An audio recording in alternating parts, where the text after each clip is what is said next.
Assalamualaikum warahmatullahi wabarakatuh. Perkenalkan, nama saya Novik Adriana. Saya adalah calon guru penggerak angkatan 11 dari Kabupaten Garut. Saat ini saya sedang ditemani oleh Pak Dadan. Beliau adalah guru mata pelajaran Bahasa Sunda di Satuan Pendidikan SMA 10 Garut. Sekarang kami akan melaksanakan supervisi akademik yang tujuannya adalah untuk mengetahui bagaimana persiapan Pak Dadan yang nantinya akan mengajar di kelas. Sebelumnya, bagaimana kabarnya Pak Dadan? Alhamdulillah baik, Pak Novi. Pak Dadan ada kesibukan apa yang sekarang sedang dijalani? Mungkin sekarang sibuk mengajar saja di sekolah ya.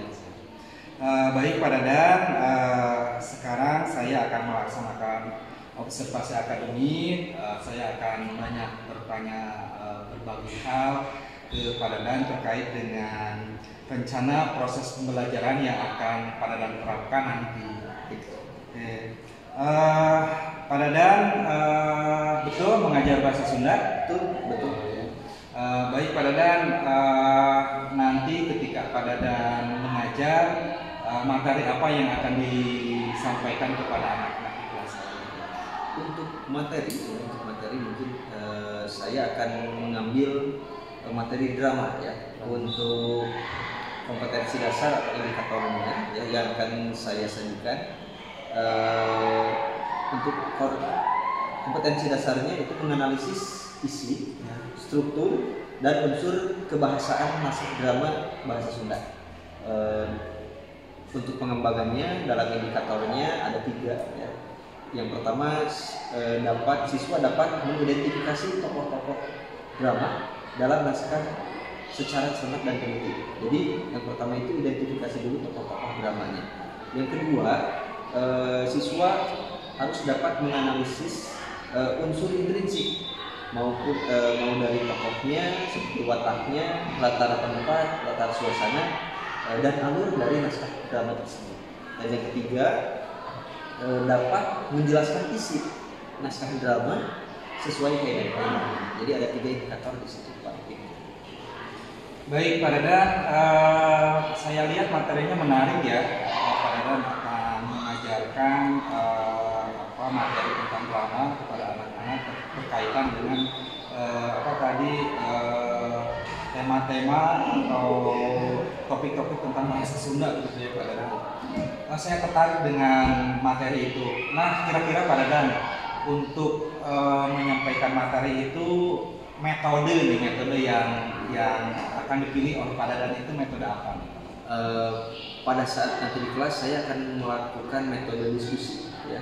Metode diskusi karena dengan metode diskusi siswa dapat bertukar pikiran ya, serta selain dapat bertukar pikiran, siswa juga dapat melatih berbahasa Sunda sendiri. Seperti itu metodenya ya.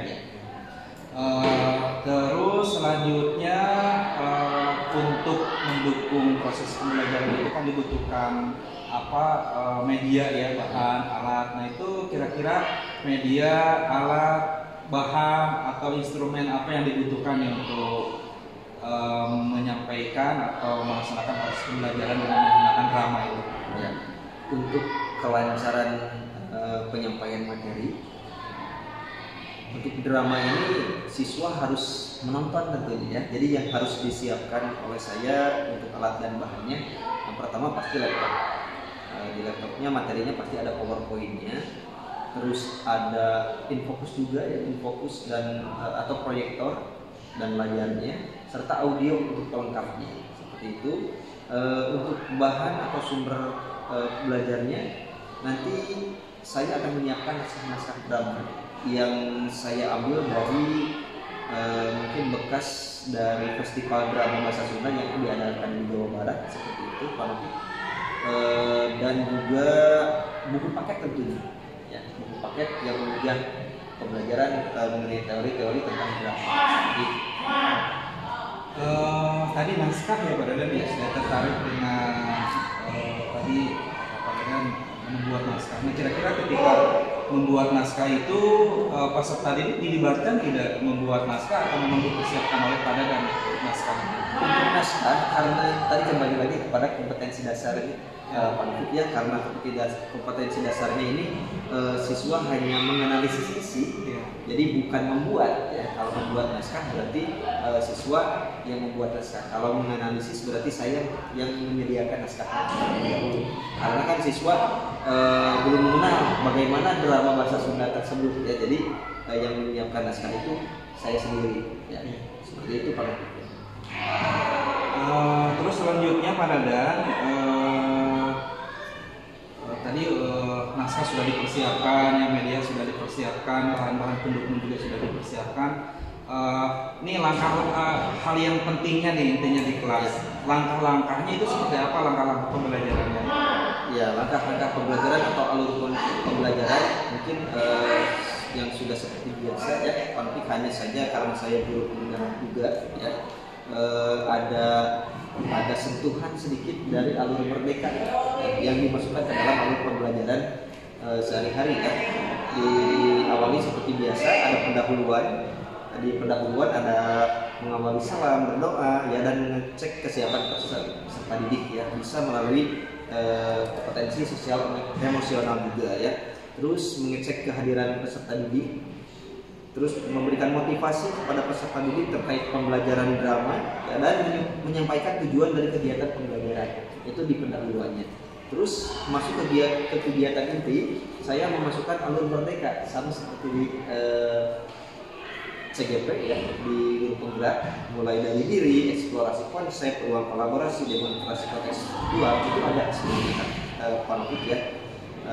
Untuk mulai dari dirinya saya memberikan stimulus, jadi memberikan pertanyaan pemantik ya kepada peserta didik mengenai apakah mereka sudah pernah menonton drama atau sudah mendramakan atau menyajikan drama seperti itu. Terus di mana ya, dan bagaimana perasaan mereka pada saat menonton atau melakukannya seperti itu. Terus untuk eksplorasi konsep peserta didik saya berikan kesempatan untuk membaca materi tentang naskah drama dari LKPD atau dari menonton dari YouTube ya dramanya seperti itu. Terus untuk ruang kolaborasi saya bagikan mereka menjadi 5 kelompok ya, saya berikan LKPD-nya, saya berikan naskah dramanya untuk dianalisis seperti itu.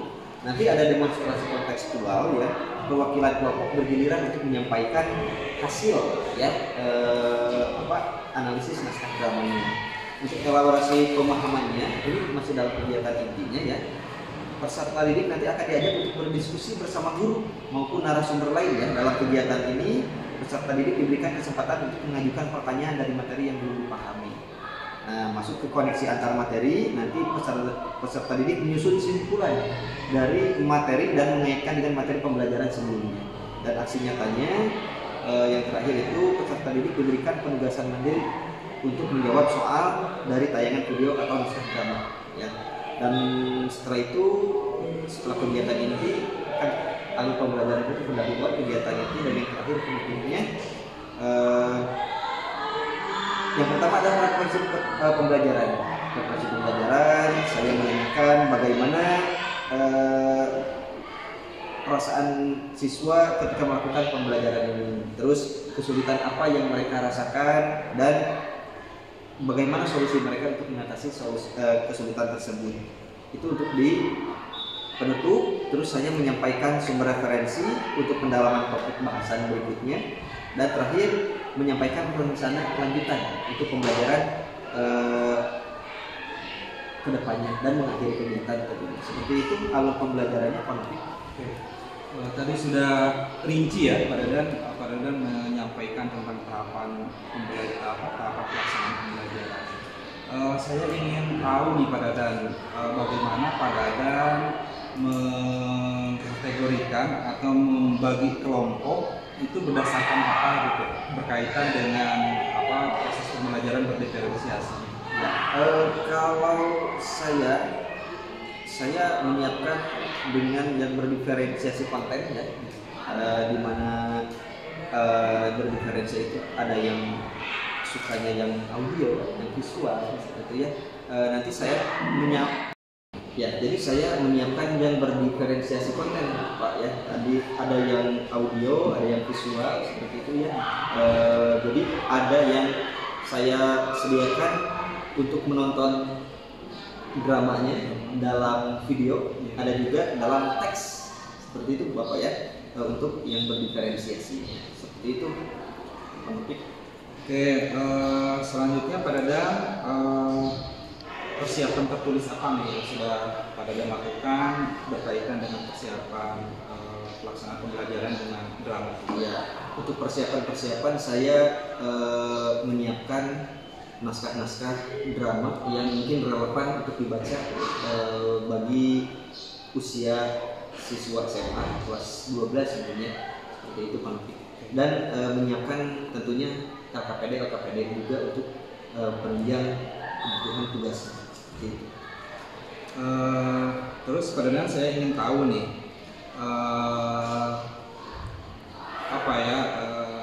materi apa nih yang dianggap dalam tanda kutip susah atau sulit berkaitan dengan drama itu, atau tahapan yang sebelah mana gitu yang dianggap sulit oleh peserta didiknya? Ya, untuk yang dianggap sulit itu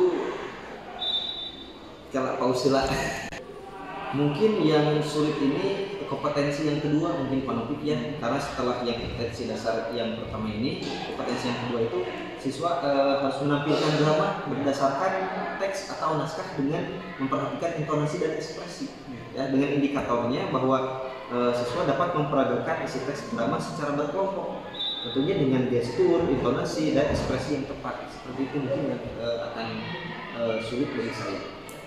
Terus bagaimana nih Pak Dadang menyikapinya nih supaya anak-anak yang tadi kesulitan mengikuti pembelajaran itu supaya terpecahkan gitu, supaya paham anak-anak gitu, bagaimana nih? Ya,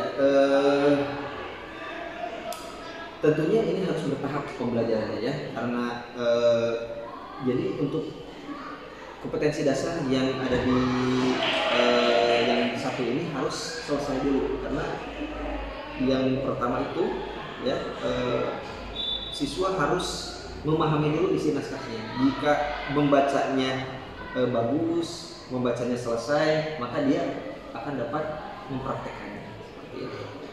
Baik Pak Dadang, selanjutnya kompetensi apa yang bisa dimiliki siswa setelah mengikuti pembelajaran dengan menggunakan drama ini?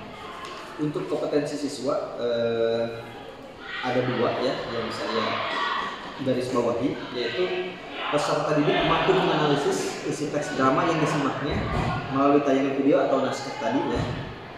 Yang kedua, mampu mengevaluasi kemampuannya sendiri dalam menjelaskan kembali isi teks drama. Jadi di situ dapat tergambar apakah siswa dapat memahaminya dalam teks drama bahasa Sunda ini atau tidak. Seperti itu.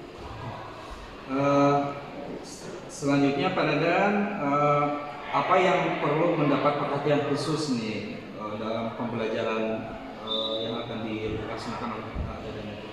Untuk dalam pembelajaran bahasa ini kan keterampilan berbahasa itu ada 4 topik ya. Yang pertama ini adalah menyimak, yang kedua adalah yang menyimak itu mendengarkan ya, yang kedua adalah berbicara, yang ketiga membaca, yang keempat adalah menulis. Yang saya perhatikan ya, atau yang menjadi perhatian di pembelajaran kali ini adalah membaca, di mana siswa harus memiliki intonasi yang baik dalam membaca naskah tersebut. Seperti itu Pak Dadang. Baik Pak Dadang, terakhir nih harapan Pak Dadang nih, apa yang akan harapan Pak Dadang untuk siswa berkaitan dengan penerapan model drama ini di kelas ini? Harapannya nanti setelah siswa dapat memahami isi teks, isi naskahnya, mereka bisa berkelompok untuk memperagakannya secara sederhana, dan untuk di akhirnya nanti ya di kompetensi yang kedua, saya ingin siswa ini menampilkan drama secara kolaborasi satu kelas. Jadi menampilkan pagelaran drama seperti itu. Ya, itu harapan saya. Kayak kontes, bukan kontes ya, pegelaran budaya gitu ya, seperti itu. sebagai bentuk hasil karya. Iya, betul. Baik Pak Dadan, sangat menarik. Terima kasih dari awal sampai terakhir Pak Dadan sudah menjelaskan perencanaan berkaitan dengan proses pembelajaran yang akan dilakukan oleh Pak Dadan tadi menggunakan menyampaikan tema tentang drama. Ya, mudah-mudahan Pak Dadan nanti ketika proses pembelajaran berjalan dengan baik, anak-anak senang belajar. Tentunya diharapkan dari proses pembelajaran ini adalah bagaimana pembelajaran Pak Dadan itu pembelajaran yang menyenangkan untuk anak dan pembelajaran yang berpihak pada anak itu sendiri. Baik Pak Dadan, nanti kita akan diskusi lagi dalam kegiatan supervisi akademik pasca observasi gitu ya. Baik, terima kasih. Sekian supervisi akademik saya dengan Pak Dadan, guru bahasa Sunda. Terima kasih Pak Dadan. Semoga Pak Dadan sehat selalu. Sekian dari kami. Terima kasih. Assalamualaikum warahmatullahi wabarakatuh.